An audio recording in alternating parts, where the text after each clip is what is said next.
6 अगस्त 1945 सुबह के तकरीबन 7 बजे जापानी सेना को रडार पर दक्षिण में कुछ हलचल दिखाई देती है।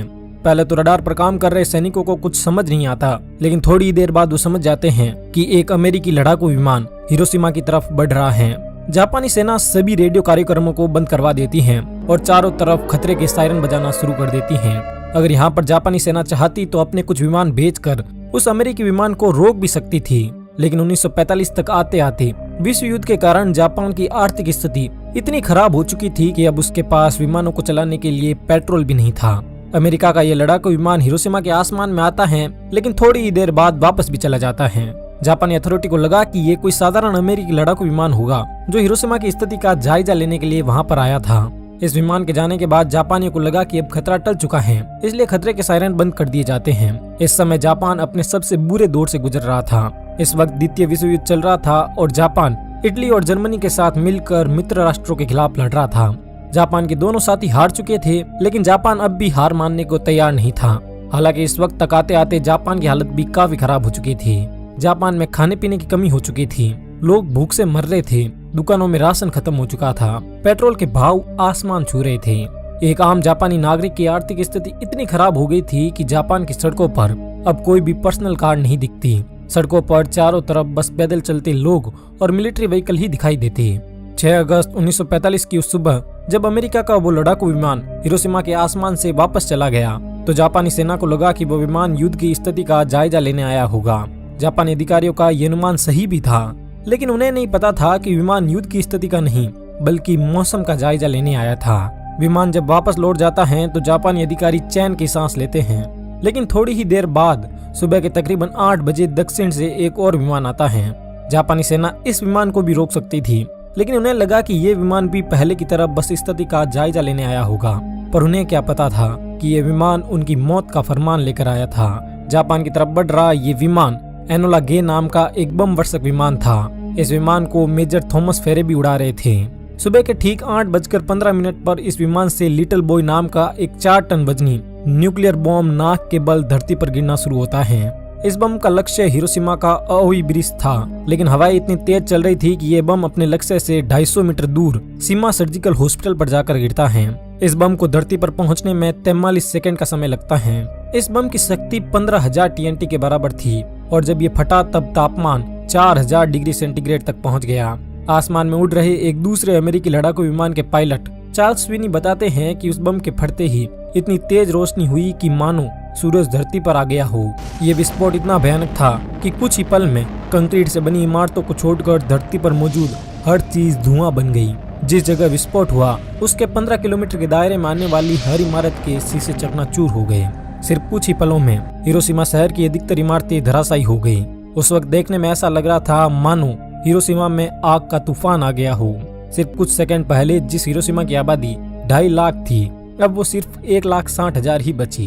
80,000 लोग एक ही पल में राख बनकर रह गए। अमेरिकी लड़ाकू विमान एनोला गे के पायलट पॉल टिबेट्स बताते हैं कि ये धमाका इतना खतरनाक था कि विस्फोट होते ही विमान के आगे के केबिन में एक तेज रोशनी फैल गई। ये धमाका इतना तेज था कि इतनी ऊंचाई पर उड़ रहे विमान में बैठे पायलट्स के दांतों में भी कंपकपी होने लगी। इसी विमान के पिछले हिस्से में बैठे बॉब कैरन ने अपने कोडक कैमरे से उस भयावह मंजर की कई तस्वीरें ली, जिनमें देखा जा सकता है कि विस्फोट के कारण आसमान में बैंगनी बादल बन गए थे और इन बादलों के बीच से मशरूम की तरह दिखने वाला एक बहुत बड़ा सफेद धुएं का गुब्बार ऊपर की तरफ उठ रहा था। इस धुएं के गुब्बार को द डेथ मशरूम के नाम से जाना जाता है। इस मशरूम के नीचे वो 80,000 लोग थे जो कुछ समय पहले जिंदा थे। 14 साल के फुजियो तारिकोशी 6 अगस्त की उस समय धमाके वाली जगह से कुछ ही दूरी पर मौजूद थे। विस्फोट वाली जगह के इतना नजदीक होने के बावजूद भी फुजियो उन चंद खुशकिस्मत लोगों में से एक थे जो जिंदा बच गए। वो बताते हैं कि उस सुबह मैं अपनी माँ के साथ नाश्ता कर ही रहा था कि तभी हमें आसमान में जोर की गड़गड़ाहट सुनाई देती है। हम लोग दौड़कर बाहर आते हैं। पहले तो हमें लगा कि वो किसी प्लेन की गड़गड़ाहट होगी, लेकिन जब हमने आसमान की तरफ देखा तो वहाँ पर कोई प्लेन नहीं था। हमने देखा कि उत्तर पूर्व की तरफ से एक छोटी सी बॉल जमीन की तरफ आ रही है। ये बॉल जैसे जैसे नजदीक आ रही थी और ज्यादा स्पष्ट हो रही थी। कुछ ही देर में हमें पता चल गया कि ये एक बम था, लेकिन ये सब इतना जल्दी हुआ कि हमें भागने का मौका ही नहीं मिला। फुजियो आगे बताते हैं कि जैसे ही वो बम जमीन पर गिरा, एक तेज रोशनी के साथ इतना भयानक धमाका हुआ कि पहले तो मैं अंधा हो गया और अचानक से मेरे पैरों के नीचे की जमीन इतनी जोर से हिली कि मानो धरती फट गई हो। मैं कुछ समझ पाता इससे पहले ही एक गर्म हवा के झोंके ने मुझे दूर ले जाकर पटक दिया। इसके बाद मुझे कुछ याद नहीं रहा और मेरी आंखें बंद हो गई। लेकिन जब मेरी आंखें दोबारा खुली तब मैंने महसूस किया कि मैं जमीन पर पड़ा था। मैंने जैसे ही थोड़ी सी हिम्मत जुटाकर उठने की कोशिश की तब मुझे महसूस हुआ कि मेरी एक तरफ का हाथ तो मांस का एक टुकड़ा बनकर रह गया था।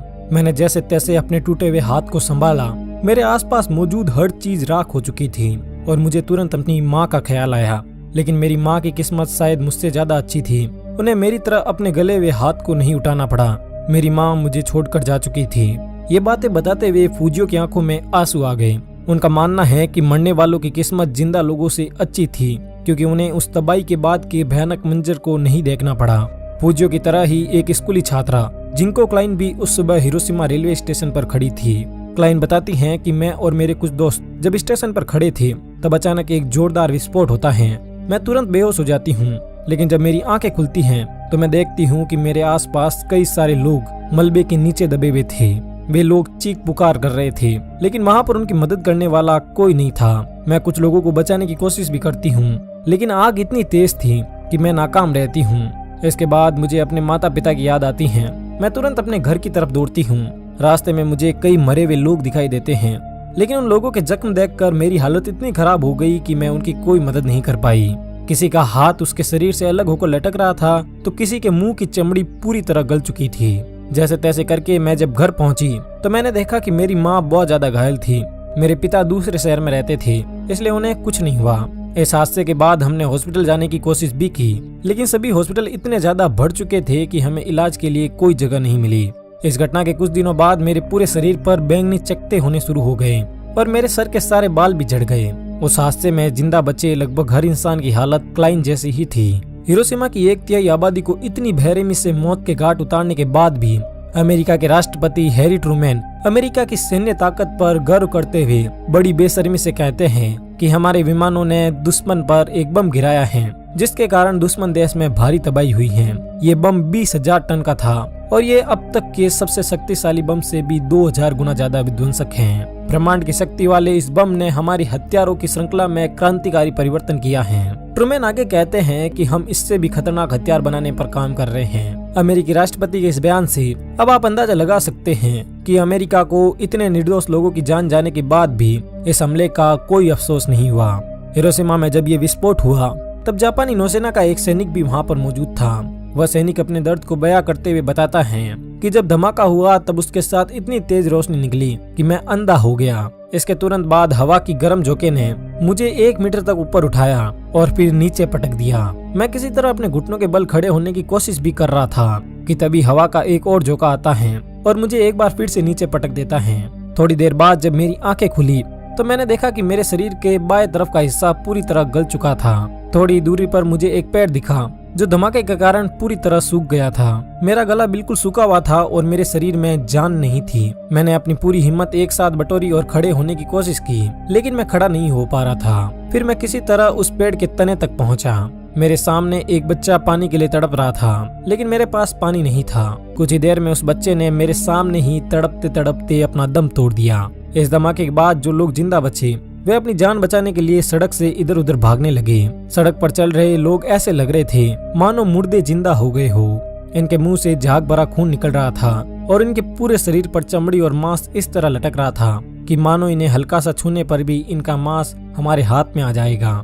ये सभी तड़पते हुए लोग पानी के लिए चीख रहे थे पर इन्हें पानी भी नसीब नहीं हुआ। हालांकि इस विस्फोट के बाद सुबह के 11 बजे बरसात भी होती है लेकिन ये बरसात पानी की बरसात नहीं थी बल्कि ये विस्फोट के कारण उत्पन्न हुए रेडियो एक्टिव पदार्थों की बरसात थी।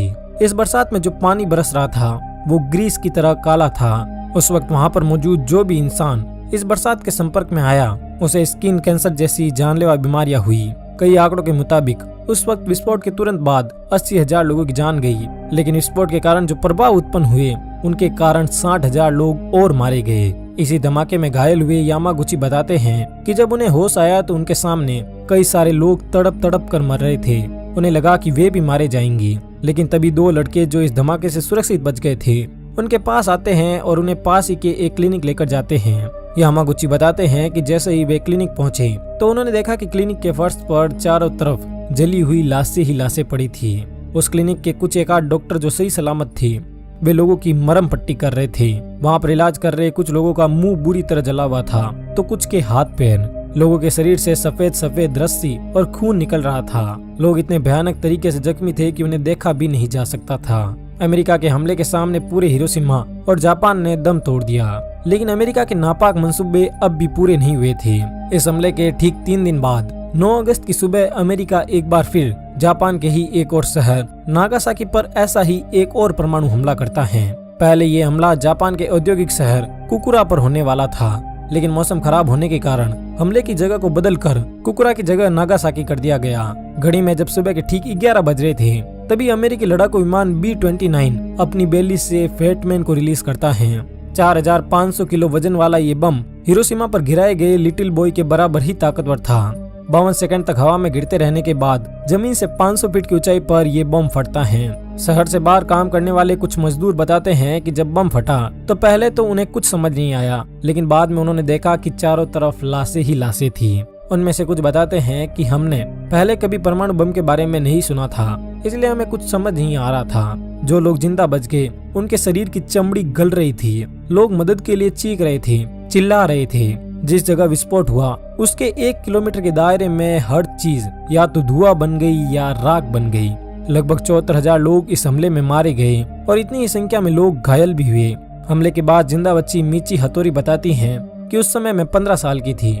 मैं अपने स्कूल की सबसे होनहार छात्रा तो नहीं थी, लेकिन सबसे आगे का ही छात्रा जरूर थी। इसलिए विस्फोट से पहले जब सिटी में खतरे का सायरन बजा तो हमारी टीचर ने हम सभी को पास ही में बने बंकर में जाकर छुपने को कहा। मेरे सभी साथी इस वार्निंग को हल्के में ले रहे थे, इसलिए वो सभी क्लासरूम से निकलकर स्कूल के मैदान में टहलने लगे, लेकिन मैं उस बंकर में जाकर छुप गई।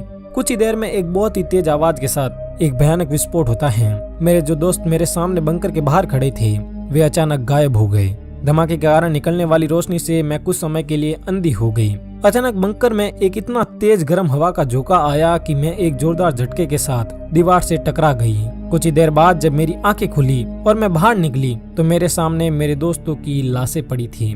मैं उन्हें पहचान भी नहीं पा रही थी। उस वक्त तक लोगों ने परमाणु बम का नाम भी नहीं सुना था, इसलिए उन्हें लगा कि आसमान में सूरज फट गया।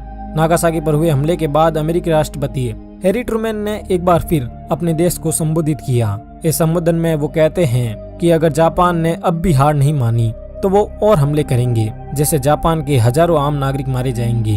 इसलिए जापान के लिए बेहतर यही है कि वो आत्मसमर्पण कर दे।